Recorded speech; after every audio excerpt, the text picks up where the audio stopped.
నమస్కారం sir. Phone tapping వ్యవహారం రోజుకి ఎన్ని మలుపులు తిరుగుతుందో మనం చూస్తూనే ఉన్నాం. అయితే ఇప్పుడు బీజేపీ నేత లక్ష్మణ్ గారు ఒక ప్రెస్ మీట్ పెట్టి చెప్పడం చూస్తున్నాం. దీంట్లో ప్రధాన సూత్రధారి కేసీఆర్ గారు అని ఆయన ఆరోపిస్తున్నారు. అదేవిధంగా రేవంత్ గారికి సంబంధించిన దగ్గర మనుషులే ఈ ఫోన్ ట్యాపింగ్ చేశారని చెప్పేసి ఇటు కాంగ్రెస్ పర్సన్ కూడా ఆరోపిస్తున్నారు సార్. మరి వీటిని ఏ విధంగా చూడొచ్చు అంటారు సార్? ఫోన్ ట్యాపింగ్ విషయం రోజుకొక మలుపు తిరుగుతుంది. ఇప్పుడు 3 డెవలప్మెంట్స్ చోటు చేసుకున్నాయి. ఈ 3 డెవలప్మెంట్స్ గురించి మాట్లాడుతున్నాం. మొదటి డెవలప్మెంట్ ఏంటంటే దీంట్లో భుజంగరావు తిరుపతన్న అని 2 అడిషనల్ ఎస్పీలు వాళ్ళని అరెస్ట్ చేశారు. వాళ్ళని కూడా కస్టడీకి అడిగారు. సిట్ అడిగింది. వాళ్ళని 5 రోజులు కస్టడీకి ఇచ్చారు. 7 రోజులు అడిగితే 5 రోజులు కస్టడీకి ఇచ్చారు. ఓకే. సో ఇప్పుడు వాళ్ళిద్దరిని విచారిస్తున్నారు. వాళ్ళిద్దరు విచారణలో ఇంకొంతమంది పేర్లు బయటకు వచ్చాయి. ఇప్పుడు రాధాకృష్ణ అని ఇంతకుముందు ఓఎస్డీగా ఉన్నాడు. హైదరాబాద్ టాస్క్ ఫోర్స్ డీసీపీగా ఉన్నాడు రాధాకిషన్ రావు. ఆయన ఈ ఫోన్ ట్యాపింగ్లో ప్రధాన రోల్ ప్లే చేశారు. ఎందుకంటే ఈ ప్రభాకర్ రావు డీజీ ఉన్నాడు కదా, ఎస్ఐబి, ఆయన ఆధ్వర్యంలో రాధాకృష్ణ రావే ఇది చేయించాడన్న ఆరోపణతో ఇప్పుడు ఆయన్ని కూడా అదుపులోకి తీసుకున్నారు. సో ఆయన్ని ప్రశ్నిస్తూ ఉంది. అట్లాగే గట్టుమల్లు వచ్చి గతంలో ఎస్ఐబికి సిఐగా పనిచేశాడు. స్పెషల్ ఇంటెలిజెన్స్ బ్యూరోకి ఆయన సిఐగా ఉన్నాడు ఈ జరిగినప్పుడు.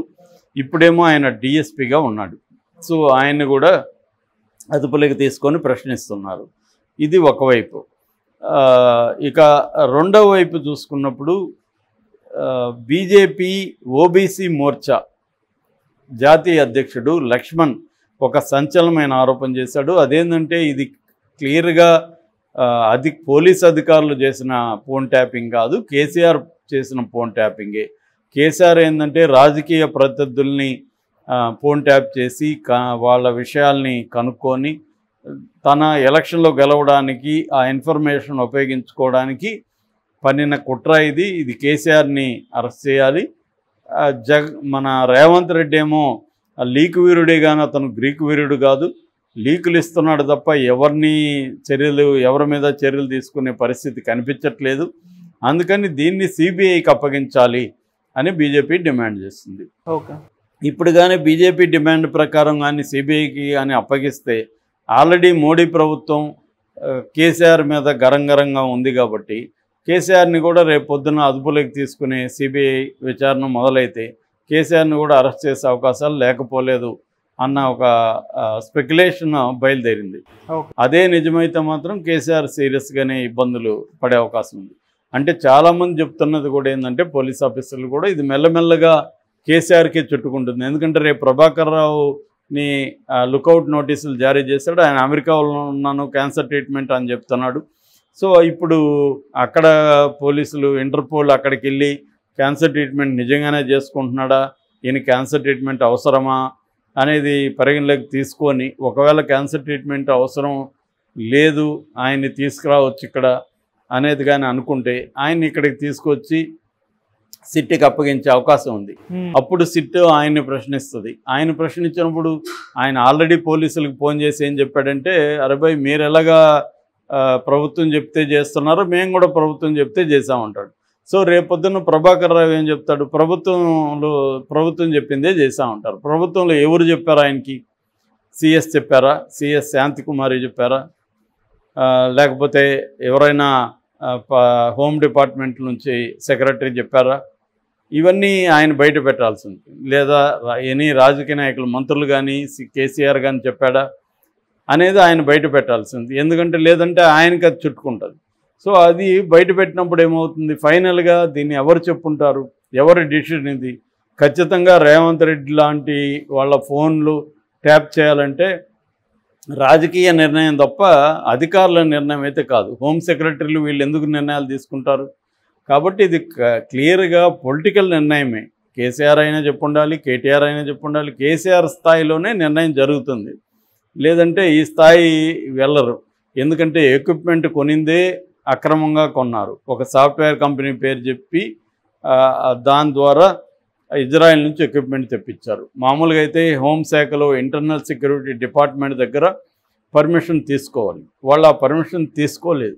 అంటే క్లియర్గా వీళ్ళు సెంట్రల్ హోంశాఖ గైడ్లైన్స్ని ధిక్కరించి అక్రమ పద్ధతిలో ఎక్విప్మెంట్ తెప్పించి అక్రమ పద్ధతిలో ట్యాపింగ్కి పాల్గొన్నారు. ఇది క్లియర్గా ఎస్టాబ్లిష్ అవుతుంది. దీనివల్ల లక్ష్మణ్ ఇంకోటి కూడా చెప్పాడు, దీన్ని పోలీసులు ఉపయోగించుకొని తాము డబ్బులు సంపాదించుకున్నారు అని. అది కూడా జరిగింది. ఎందుకంటే పోలీసులు ఏం చేశారు, ఈ ఒకసారి నువ్వు అలౌ చేసినాక, నువ్వు అలౌ చేసిందే ఇల్లీగల్ యాక్టివిటీ చేయమని నువ్వే పోలీసులకు చెప్పినప్పుడు పోలీసులు దాన్ని ఉపయోగించుకొని తమ మేలు కోసం చేస్తారుగా. ఎవడైనా తమ మేలు కోసం చేసినా గవర్నమెంట్ కంట్రోల్ చేయలేదు, ఎందుకంటే నువ్వే కదా ఇల్లీగల్గా చెప్పావు. కాబట్టి పోలీసులు ఏం చేశారు, ఎందుకంటే పోలీసులకు కూడా రిస్క్ ఉంది కాబట్టి వాళ్ళు ఏం చేశారు, దీన్ని ఉపయోగించుకొని హవాలా, రియల్ ఎస్టేటు, జ్యువెలరీ, ఎక్కడెక్కడైతే బ్లాక్ మనీ ఉందో వాళ్ళ మీద అంతా చేశారు. సో దాంట్లో వాళ్ళ బ్లాక్ మనీ అంతా బయటకు వచ్చింది.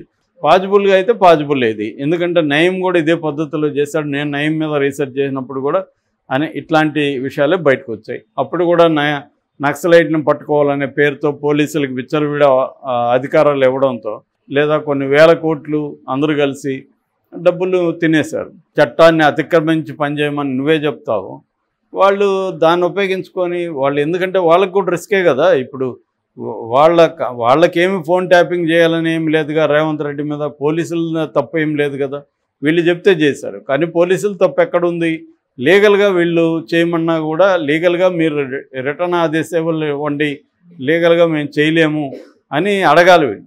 కానీ అడిగితే మళ్ళీ వీళ్ళు ఎక్కడ మనల్ని పనిష్మెంట్ ఇస్తారని వీళ్ళు అడగరు. కానీ ఈ ఎపిసోడ్ నుంచి ఇప్పుడు పోలీసులు నేర్చుకోవాల్సింది ఏంటంటే, ఏ ప్రభుత్వం చెప్పినా ఇల్లీగల్గా ఉంటే చేయము అని చెప్పేయగలగాలి. అంతేగాని ఇల్లీగల్గా ఉంటే చేస్తే రేపొద్దున ప్రభుత్వాలు మారగానే వీళ్ళు ఇరుక్కుంటారు. సో ఇప్పుడు ఆంధ్రప్రదేశ్లో కూడా అదే జరుగుతుంది. జగన్ కోసం చాలామంది పోలీస్ ఆఫీసర్లు ఇష్టం వచ్చినట్టు ప్రవర్తిస్తున్నారు. రేపొద్దున తెలుగుదేశం కూటమి అధికారంలోకి వచ్చినప్పుడు ఖచ్చితంగా వాళ్ళే ఇరుక్కుంటారు. సో ఇక్కడ కూడా అదే జరిగింది. సో ఇప్పుడు రేవంత్ రెడ్డి ఇది చేస్తున్నాడు. అయితే ఇక్కడ ఇంకొక కోణం ఏంటంటే, బక్క జక్సన్, ఆయన మాజీ ఏఐసిసి ప్రధాన కార్యదర్శిగా ఉన్నారు. ఆయన ఒక సంచలనమైన ఆరోపణ చేశాడు. ఆయన ఏం చేశారంటే, ఇప్పుడు రేవంత్ రెడ్డికి ఓఎస్టీగా ఉన్న చంద్రశేఖర్ రెడ్డి, విద్యాసాగర్ రెడ్డి వీళ్ళిద్దరే ఫోన్ ట్యాపింగ్కి బాధ్యులు. అప్పుడు వీళ్ళిద్దరే దీన్ని గైడ్ చేశారు. ఇప్పుడేమో రేవంత్ రెడ్డి పక్కనే ఉన్నారు వాళ్ళు. కాబట్టి ఇది రేవంత్ రెడ్డికి దగ్గరగా ఉన్న వాళ్ళే ఫోన్ ట్యాపింగ్ చేశారు అని ఆయన ఆరోపిస్తున్నారు. దానికి కారణం ఏంటి, ఆయన బక్క జక్సన్ మీద కాంగ్రెస్ ప్రభుత్వం క్రమశిక్షణ చర్యలు తీసుకుంది కాబట్టి ఆయన బయటకు వచ్చాడని చెప్తున్నారు. మరి ఆయన దగ్గర ఏం ఆధారాలు ఉన్నాయి? ఇప్పుడు రేపు పొద్దున్న సిట్ ఆయన కూడా పిలిచే అవకాశం ఉంది. అరే భయ్, నువ్వు వీళ్ళిద్దరూ చేసిన దానికి నీ దగ్గర ఏం ఆధారాలు ఉన్నాయి? ఆధారాలు లేకపోతే ఆయన మీద కూడా కేసు పెడతారు. ఎందుకంటే ఒక తప్పుడు ఆరోపణ చేసి ప్రజల్ని మిస్గైడ్ చేస్తున్నాడు కాబట్టి ఆయన కూడా పెట్టే అవకాశం ఉంది కేసులు. అయితే ఆయన ఏం చెప్తున్నాడంటే, నేను యాంటీగా ప్రవర్తించట్లేదు, రేవంత్ రెడ్డి కాంగ్రెస్కి వ్యతిరేకంగా ఉన్నాడు. యాక్చువల్గా రాహుల్కి ప్రధాన శత్రువు మోడీ. కాంగ్రెస్ పార్టీ బ్యాంక్ అకౌంట్లను స్తంభింపజేసి ఎలక్షన్లలో ఖర్చు పెట్టకుండా పార్టీ ఫండ్స్ని బయటికి పోనీయకుండా మోడీ కుట్రబన్ని చేశాడు. అలాంటి మోడీని రేవంత్ రెడ్డి నా బిగ్ బ్రదరు, నా భయ్యా అని పిలుస్తున్నాడు. కాబట్టి క్లియర్గా రేవంత్ రెడ్డి కాంగ్రెస్కి యాంటీగా ఉన్నాడు కానీ నేను కాదు అని ఇతను చెప్తున్నాడు. మరి ఈ విషయం బయటకు వస్తుందా, ఈ విషయం ఎలా డీల్ చేస్తారు కాంగ్రెస్ పార్టీ అనేది చూడాలి. ఎందుకంటే ఇది కాంగ్రెస్ పార్టీ నిజంగానే దీన్ని లాజికల్ ఎండ్కి తీసుకెళ్తుందా, ఊరికే ఎలక్షన్ల కోసం ఉత్తుత్తిగా డ్రామా ఆడుతుందా? ఎందుకంటే ఎలక్షన్లలో కేసీఆర్ని బదనాం చేయడం అనేది రేవంత్ రెడ్డి టార్గెట్. ఆ టార్గెట్ కోసమే చేస్తున్నారా? నిజంగా ఈ కేసుల్ని లాజికల్ ఎండ్కి తీసుకొని వెళ్ళి కోర్టులో సబ్మిట్ చేసి దోషుల్ని శిక్షించడానికి అరెస్టులు చేస్తారా అనేది మనం చూడాలి.